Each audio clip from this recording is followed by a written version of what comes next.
Hi all, welcome to happy hours. ഇന്ന് mutton കൊണ്ട് ഒരു അടിപൊളി മട്ടൻ ചാപ്സ് മസാലയാണ് ഉണ്ടാക്കുന്നത്. ഇത് പൊറോട്ടയുടെ കൂടെയും അപ്പത്തിൻ്റെ കൂടെയും നെയ്ച്ചോറിൻ്റെ കൂടെയൊക്കെ കഴിക്കാൻ പറ്റിയ അടിപൊളി ഒരു ചാപ്സാണ്. അപ്പോൾ എങ്ങനെയാണ് ഉണ്ടാക്കുന്നതെന്ന് നോക്കാം.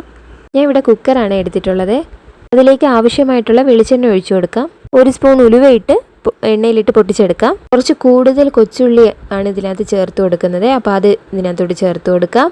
എന്നാലേ നല്ല കുഴമ്പ് രൂപത്തിൽ വരത്തുള്ളൂ കേട്ടോ. അതുകൊണ്ടാണ് കൊച്ചുള്ളി കൂടുതലായിട്ട് ചേർത്ത് കൊടുക്കുന്നത്. പിന്നെ ഇതിലേക്ക് ആവശ്യമായിട്ടുള്ള ഉപ്പ് ചേർത്ത് കൊടുക്കാം. പിന്നെ ഇഞ്ചിയും വെളുത്തുള്ളിയും ചേർത്ത് കൊടുക്കാം. കറിവേപ്പില ചേർത്ത് കൊടുക്കാം. ഒരു 3-4 പച്ചമുളക് ചേർത്ത് കൊടുക്കാം.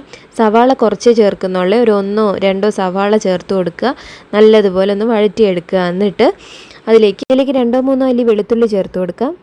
ഒരു തക്കാളി അരിഞ്ഞതും കൂടെ ചേർത്ത് കൊടുക്കാം. എന്നിട്ട് നല്ലതുപോലെ ഇളക്കി വഴറ്റിയെടുക്കാമേ. ഇത് നല്ലതുപോലെ ഒന്ന് വഴണ്ടി വരുമ്പോഴത്തേക്ക് നമുക്ക് പൊടികൾ ചേർത്ത് കൊടുക്കാമേ. ഒരു 1/4 സ്പൂൺ മഞ്ഞൾപ്പൊടി നമുക്ക് ചേർത്ത് കൊടുക്കാം. ഇതിലേക്കൊരു 3 സ്പൂൺ മല്ലിപ്പൊടി ചേർത്ത് കൊടുക്കുന്നുണ്ട്. പിന്നെ 2 സ്പൂൺ മുളക് പൊടി ചേർത്ത് കൊടുക്കുന്നുണ്ട്. പിന്നെ ഒരു 1/2 സ്പൂൺ ഗരം മസാലയും ചേർത്ത് കൊടുത്ത് നല്ലതുപോലെ ഇളക്കി യോജിപ്പിച്ച് കൊടുക്കാം. പൊടി ചേർക്കുന്ന സമയത്ത് ഫ്ലെയിം ഒന്ന് ലോയിലാക്കി വേണം പൊടി ചേർക്കാനേ. അപ്പോൾ ഇവിടെ പൊടിയെല്ലാം നല്ലതുപോലെ ഒന്ന് ചൂടായി വരുന്നിടം വരെ ഇളക്കി കൊടുക്കുക. അതിൻ്റെ പച്ച മണം ഒന്ന് മാറുന്നിടം വരെ നല്ലതുപോലെ ഒന്ന് ഇളക്കി കൊടുക്കണേ. അതിനുശേഷം നമ്മൾ കഴുകി വൃത്തിയാക്കി വെച്ചിരിക്കുന്ന മട്ടൻ ഇതിലേക്ക് ചേർത്ത് കൊടുക്കുക. ചേർത്ത് നമുക്ക് ഈ മസാലയായിട്ട് നല്ലതുപോലെ ഒന്ന് ഇളക്കി യോജിപ്പിച്ച് കൊടുക്കാമേ. ഒരേപോലെ മസാല എല്ലായിടത്തും എത്തുന്ന രീതിയിൽ നല്ലതുപോലെ ഒന്ന് ഇളക്കി യോജിപ്പിച്ച് കൊടുക്കാം. ഇതിലേക്കൊരു 1/2 കപ്പ് വെള്ളം ഒഴിച്ചു കൊടുക്കുന്നുണ്ട്. ഇതിന്ന് കുറച്ച് വെള്ളം ഇറങ്ങും. എന്നാലും നമ്മളൊരു 1/2 കപ്പ് വെള്ളം കുക്കറിലായതുകൊണ്ട് കുറച്ച് വെള്ളം ഒന്ന് ഒഴിച്ചു കൊടുത്തിട്ടാണ് നമ്മൾ വേവിച്ചെടുക്കാൻ വെക്കുന്നത്. എന്നിട്ട് വെള്ളം ഒഴിച്ച് നല്ലതുപോലെ ഒന്ന് ഇളക്കി യോജിപ്പിച്ച് കുക്കറിൻ്റെ അടപ്പ് വെച്ച് അടച്ച് വേവിച്ചെടുക്കാം. ഇവിടെ 4 വിസിലാണ് ഞാൻ കുക്കറിൽ കേൾപ്പിക്കുന്നത്. അപ്പോഴത്തേക്ക് ഇത് വേവുവേ.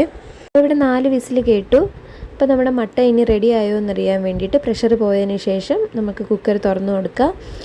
എന്നിട്ട് വെന്തോന്നറിയാൻ വേണ്ടിയിട്ട് ഒരു പീസ് എടുത്തൊന്ന് നോക്കണം. എന്നിട്ട് അപ്പം വെന്തെങ്കിൽ നമുക്ക് ഈ ഗ്രേവി ആയിട്ടിരിക്കുന്നതൊന്ന് നല്ലതുപോലെ തിളപ്പിച്ച് പറ്റിച്ചെടുക്കാമേ.